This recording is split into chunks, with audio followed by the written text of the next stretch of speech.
The rise of capitalism, one of the formative influences on modern Europe, is the subject of an enormous and contentious scholarship.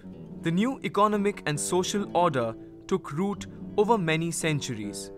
Historians have long devoted much attention to the 2.5 centuries from the Black Death to the onset of the 17th century crisis. In this period, from about 1350 to about 1620, two of capitalism's central attributes became firmly and widely entrenched. Commercialization, that is, the market as the fundamental economic institution, and a polarized class structure. According to Karl Marx, the origins of capitalism lay in original or primary accumulation. Over many decades, these interpretations have been fiercely debated, elaborated, and modified, and important new explanatory factors have been introduced. But no scholarly consensus exists on how to account for the rise of capitalism. Maurice Dobb, the Marxist historian, had argued that internal contradictions in the land-based feudal economy had led to the rise of capitalism. This argument was refuted by the American historian Paul Sweezy in his commercialization model.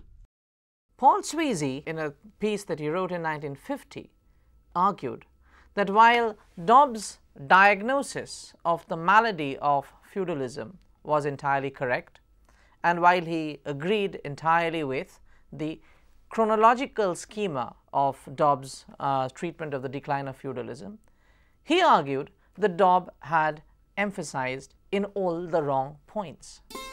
After 1000 AD, European population and economy underwent brisk growth. Colonists settled and improved large territories. New towns were founded and existing ones greatly expanded. Crafts flourished, and local, interregional, and long-distance trade also flourished, mostly on overland routes that spread across the continent. Sweezy argued that while the economy of no outlets dominated the countryside, the important point was that towns had survived. Dobbs had accounted for this argument by saying that towns provided some basic functions of providing some items of daily use, such as salt and spices, and this was adequate in explaining how the revival, when it happened, managed to make inroads into the feudal economic structure. Sweezy argued that if Dobbs' question of contradiction is to be taken very seriously, internal contradictions should have existed almost everywhere where feudalism prevailed. And Sweezy argued that this did not fit the developments as they played out. Because if feudal lords were to be enticed by the prospects of new commodities that were available, Sweezy argued new commodities were available all over Europe. Then why, he inquires, was feudalism on the decline in West Europe, but feudalism was also ascendant in East Europe? How did this contradiction get resolved in Dobbs? Sweezy argued that Dobbs did not even address this contradiction, that in the 14th-15th century, when feudalism was declining in West Europe, feudalism was actually being reinvigorated in Eastern Europe. In the lands east of Elba, the feudal lords were tightening their grip on the mode of production, and they're tightening their grip on their estates. Sweezy argued that this Dobbs failed to account for simply because there was a factor that he had underplayed. In his emphasis on the problems internal to the feudal structure, he was overlooking the external factor, which is commercialization, which is the booming of commerce, European commerce.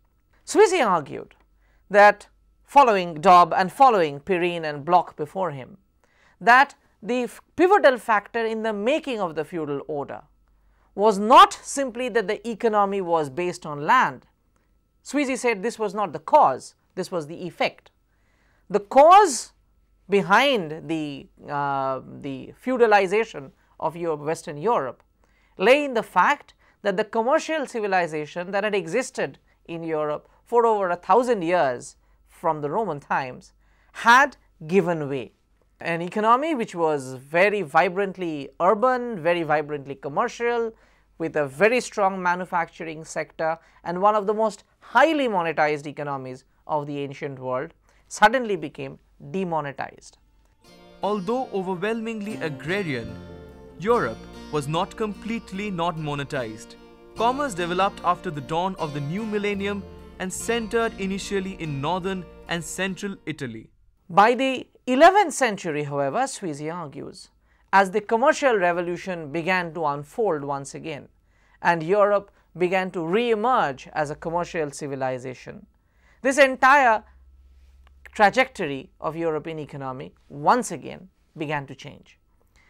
At a time when the land-based economy was predominantly in control of the social surplus, some surplus continued to be generated outside the ambit of the feudal order. And CEC highlighted this very point, that the towns throughout remained outside the ambit of feudal order. Together with the early decline of serfdom, the precocious revival of towns fostered production by urban artisans. Peasants were encouraged or compelled to supply food, raw materials and funds to city-states. When in the 11th century the towns began to prosper once again, there was naturally a tension between the merchants who were prospering and the people who wielded power in the countryside. The normal trajectory had been that when a town was beginning to flourish, the feudal lords who were located in the adjacent lands would generally come and invade, generally come and raid and plunder. Also, when merchants were moving from town to country or from country to town, they were fair game for the feudal lords and his retainers. So, with time, the towns began to seek protection from whatever rump authority would give them that kind of protection. And the towns gradually began to gain what are known as charters of freedom by the monarch, by the king, by the emperor, depending on where in Europe they were located. And it became then the responsibility of the central authority to extend this protection. Why was this protection not being given before the 11th century? Because before the 11th century, the towns did not have anything else to offer. But at a time when commerce was growing, 11th century onwards, the towns were making money, and what they were basically doing is that they were buying the charters of freedom. So, they began to bankroll the centralization of military authority undertaken by the monarchs. This happened in France, this happened in Germany, and this happened in England. As a consequence, when the towns began to fund the enlargement of the military force at the behest under the command of the king, under the aegis of the king, they began to gain a political and financial strength. They began to gain a political strength which flowed from their financial strength, which was not there earlier to reckon with. As a result, the towns began to carve out a space completely independent of the feudal lord. The feudal lord could not venture into the towns without any written authorization from the municipal administration that was running the town itself. And if there was to be any violation, the monarch would intervene and flush the feudal lords out. So, the independent space that the town had earlier enjoyed now became politically a very powerful force. It was becoming a very powerful agent of change. And CEC argued that this growing significance of the towns, politically as well as economically, backed by the military power of the crown, was a very important factor in breaking open the feudal order. The unique position of the Italian peninsula between the flourishing Middle East and the Transalpine Europe helped expansion. In addition to this, the stimulus provided by the Crusades resulted in the establishment of trading colonies in the Levant and around the Black Sea. The expansion of the fiscal apparatus of the papacy prompted Italians to organize commercial, financial, and transport networks throughout the Mediterranean and adjacent areas and on into northern and eastern Europe. Just as there was a push factor, pushing the serfs away from the estate, which is what Dobb was speaking about, CEC argued that they were running to the towns rather than to the forests, or rather than rising up in arms, because this was a viable alternative. There was a pull factor. The town had a pull factor. And what was this pull factor? CEC argued that it was logistically possible for a serf, a fugitive serf, to actually stay away from the gaze of the feudal lord for a full year. Two ways. One, once he enters into the town, he cannot be followed by the feudal lord's retainers. For the feudal lord to drag him back to the estate, he has to be caught outside the perimeters of the town. There was this legal thing. There was also a logistical problem. When a serf moved into the town, he did not necessarily have to remain in the town. As groups of merchants were beginning to move all across Europe, they were moving from Italy into the heartlands of the Flanders, they were moving into France, they were moving up north. In this entire medley, an individual serf could always join a caravan of merchants and keep moving away from his place of origin. He could then sail on board a ship and head out to Asia. By the time he came back, almost a year would have passed and he would have successfully eluded capture. So the town had the charm of giving the serf an opportunity of eluding escape for one full year. There was a third factor that worked in favor of the towns. The serf who had left his land had no other means of earning livelihood. When he came to the towns, there were other occupations that were opening up. So he could, if he had some artisanal skill as a weaver, he could get work as a weaver in the city guild, but that was not necessarily easy. He could, however, begin as a shop hand in a store that was opened to provide provisions for the merchants. Or, because these towns were growing in size and more merchants were passing through, more and more inns were coming up, more and more blacksmiths were required. And because the size of the town was growing and the size of the caravans were also growing, it was generating more and more demand for labor. And a fugitive serf running away from a feudal estate into the town was never short of job opportunities of a lower scale, unskilled jobs, but jobs nonetheless.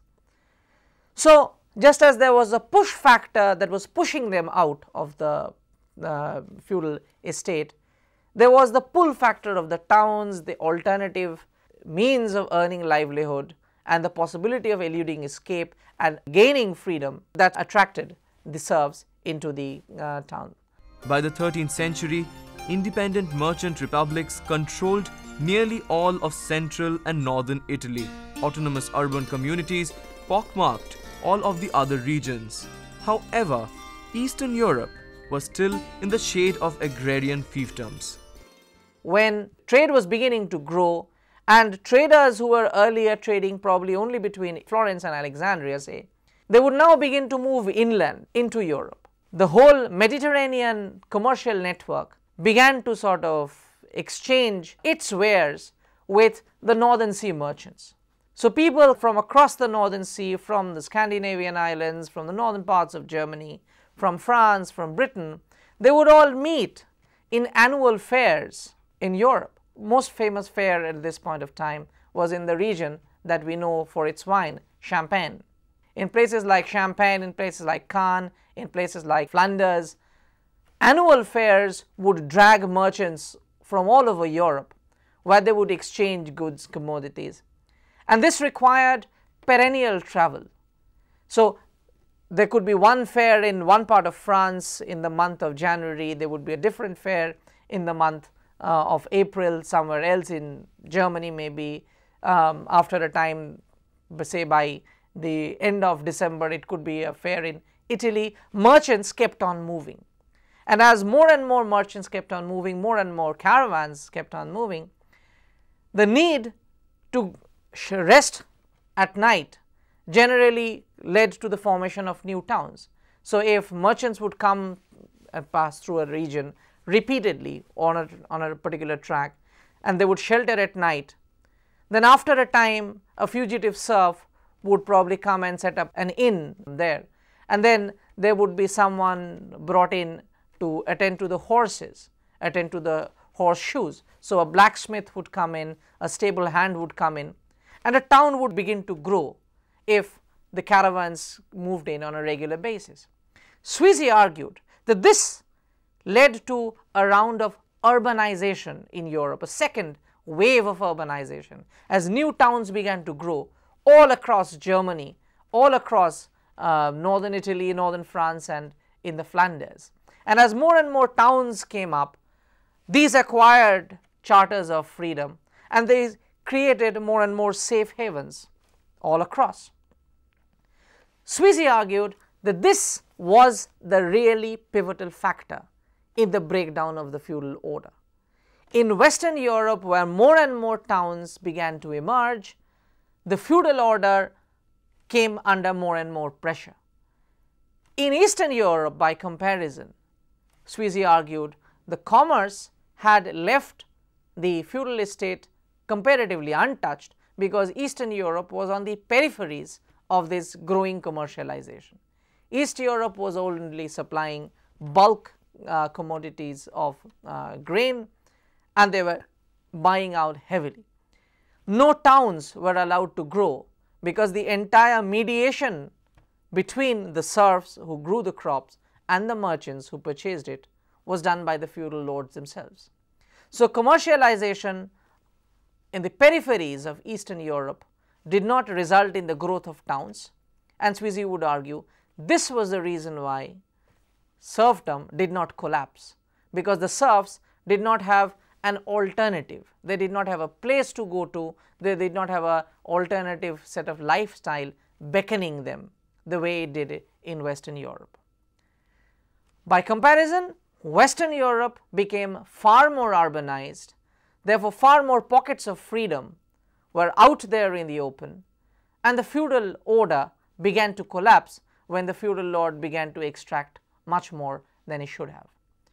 The serfs, oppressed by the feudal lords, now resolved to leave almost en masse, and a massive flow of internal migration began. CEC argued this fact, this external impulse of commercialization, the growing pressures of commerce almost forced open, yanked open as it were, the feudal economy, and the economy of no outlets suddenly began to collapse under the pressure of the growing seasons of commerce.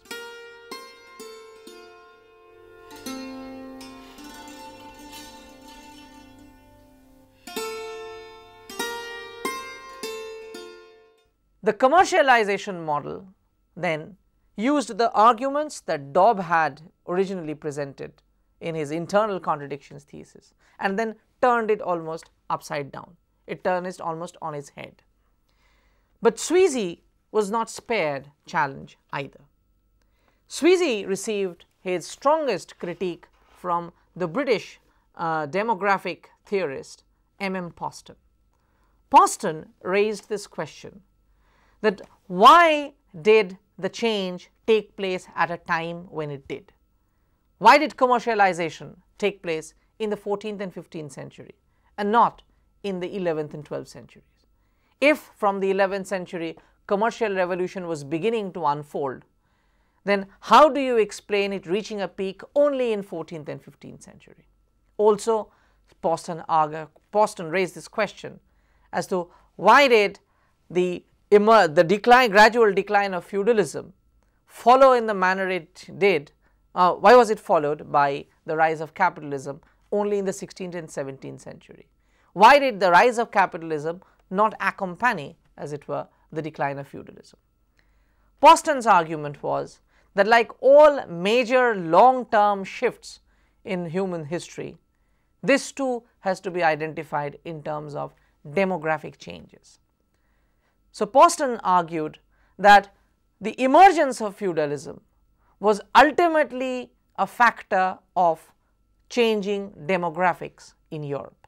Neither the collapse of the economy for economic reasons nor the collapse of the European commercial economy for political reasons. Poston argued that the pivotal factor was population. Poston's position was feudalism had emerged at a time when in the 8th and 9th centuries the demographic character of Europe began to change as population began to decline. As the number of people began to shrink, the number of people available to cultivate land on behalf of the feudal lord also began to shrink. And at a time when population was becoming scarce, supply of labor was becoming scarce, the feudal lords had resorted to the practice of establishing serfdom. And this is how feudalism had emerged in the 9th and 10th century. And he argued the very reverse phenomenon ultimately led to its decline. Over the centuries, due to waves of epidemics like the bubonic plague and continued warfare, Europe had dramatic ups and downs in its population. The dramatic loss of population affected European economy. Scholars have long debated the broader meanings of the demographic crisis and shifts in trade. Did they bring economic depression, or did they bring a new equilibrium in which standards of living, particularly among the wage earners, improved? The general price of labor rose, while land values declined. The former served the peasant class, which could now demand salaries for its labor. The latter hurt the nobility, whose wealth was derived from the properties of the estates.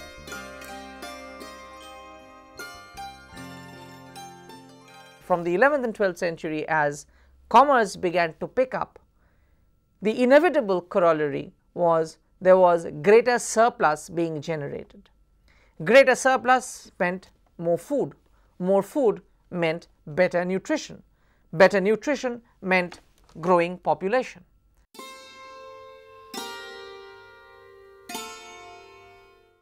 By the 14th and 15th century, there was a mismatch in the numbers of supply and demand.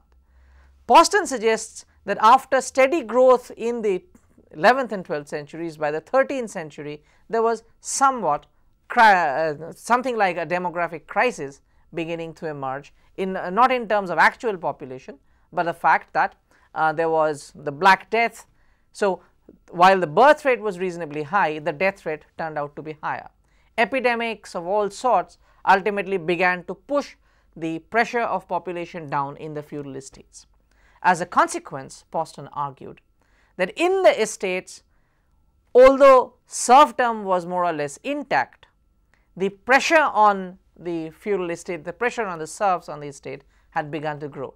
The feudal lord had to tighten the screws, as it were, of feudalism, had to tighten the screws of serfdom as far as possible in order to retain a guaranteed supply of labor.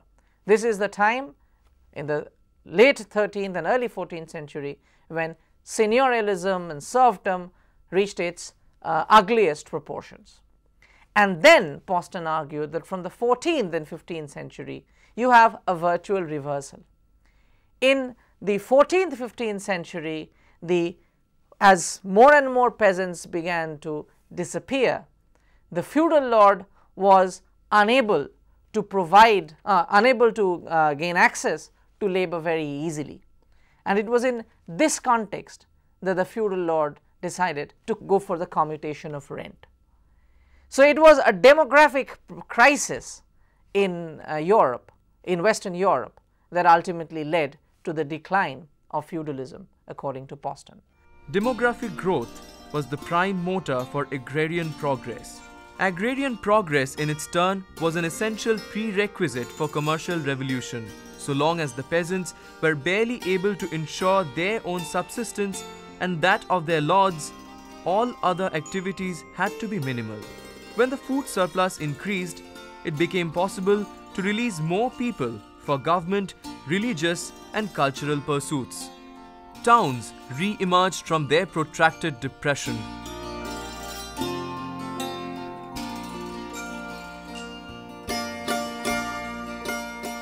merchants and craftsmen had been providing a fistful of luxuries for the rich and very few indispensable goods for the entire agrarian community.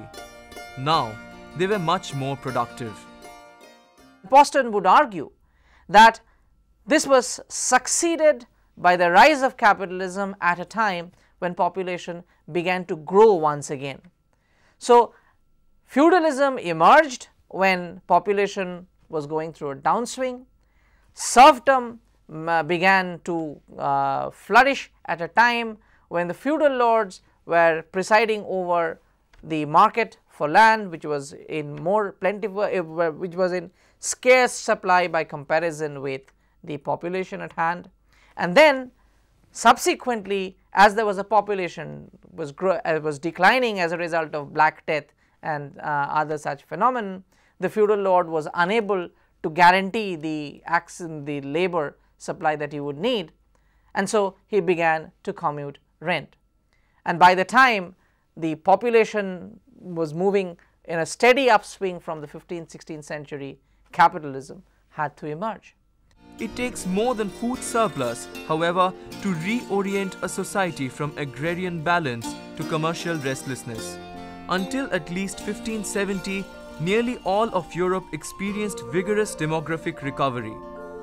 There were reoccupation of vacant holdings, along with notable urbanization, intensified agricultural and industrial output, and the extension of trading relations across much of the globe.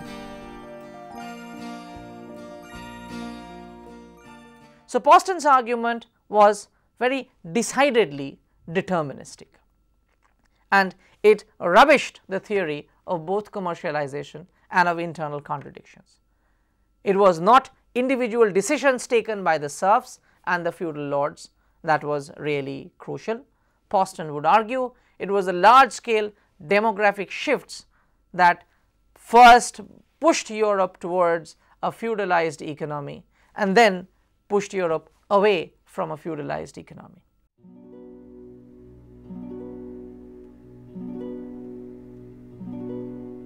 The essence of Paul Sweezy's commercialization model in explaining the rise of capitalism is the push-pull theory. While the burden of increasing taxes pushed the serfs out of the manors, the cities lured them into their fold and provided various alternative livelihoods. This explained the growth of capitalism in Western Europe and continuation of feudalism in Eastern Europe. The demographic growth model, on the other hand, could explain why feudalism broke down in the 13th and 14th centuries, followed by the rise of capitalism in the 16th and 17th centuries.